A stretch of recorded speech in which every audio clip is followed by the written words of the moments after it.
Find all rational zeros of the given polynomial fx x cubed minus 4x squared plus x plus 6. First, we write the possible rational zeros list. Okay, so possible rational zeros are plus or minus factors of constant term, that's 6, factors of 6 on the top, divided by factors of 1, that means nothing, by the way, factors of 1. So we don't have to worry about factors of 1. So plus or minus factors of 6 are 1 divides 6, 2 does, 3 does, and 6. That is plus minus 1, plus or minus 1, plus or minus 2, plus or minus 3, plus or minus 6. So this list has 8 roots. Okay, and this polynomial is a cubic polynomial, so it can have at most 3 roots. Okay, now we need to find the rational zeros or roots.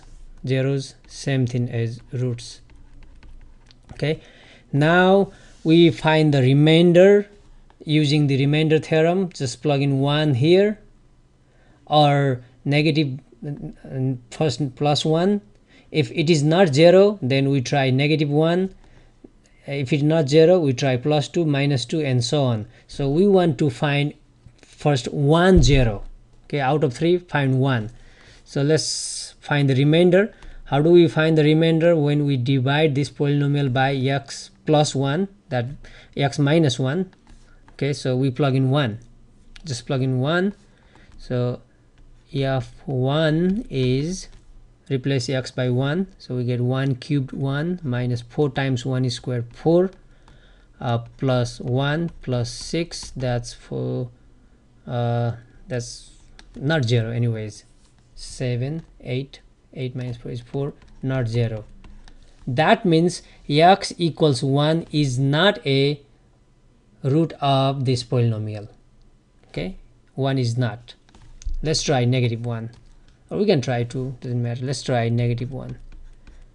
F of negative 1, replace x by negative 1, negative 1 cubed minus 4 times negative 1 is squared plus negative 1 plus 6, negative 1 cubed, negative cubed is negative 1, negative is square is positive, so 1 is equal to 1, 1 times 4 is 4, minus 4, plus minus minus 1 plus 6.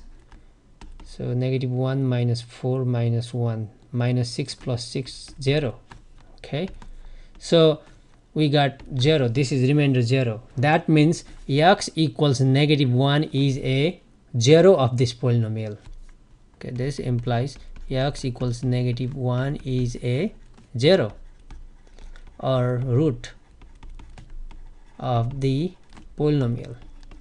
Okay, we need to find cube means 3 of them, maybe all rational zeros, we don't know, but at least we found 1 of them. Now we use the synthetic division. Okay, we use the synthetic division so that we can find the quotient. So negative 1, now this is in standard form, cube square x 1, so write down the coefficients, 1 negative 4, 1 negative 4, 1 6. Bring this down here, negative 1 times 1, negative 1, add these two terms, so negative 5, negative 1 times negative 5, just 5, 1 plus 5, 6, negative 1 times 6 is negative 6, and 0, remainder 0. Okay, that's what we found here as well. Okay, that's why negative 1 is a root. Now when we divide this by x minus this negative 1, negative 1 is a root, then we get this polynomial as quotient. This is cubic, so this will be 1 less degree, so x squared, so 1x squared minus 5x and plus 6. Okay, now we factor this polynomial to find the remaining roots or zeros, because we already found 1 of them. So let's factor this. Looks like it factors x square x 6, 2 times 3 6, to get negative 5, negative 2, negative 3. And from this factor x equals 2 is a 0. From this factor x equals 3 is a 0. Thus we found all three zeros of this polynomial, and all of them are rational in this case. So anyways, thus the zeros are negative 1, finding this remainder 0, negative 1, and 2, 3.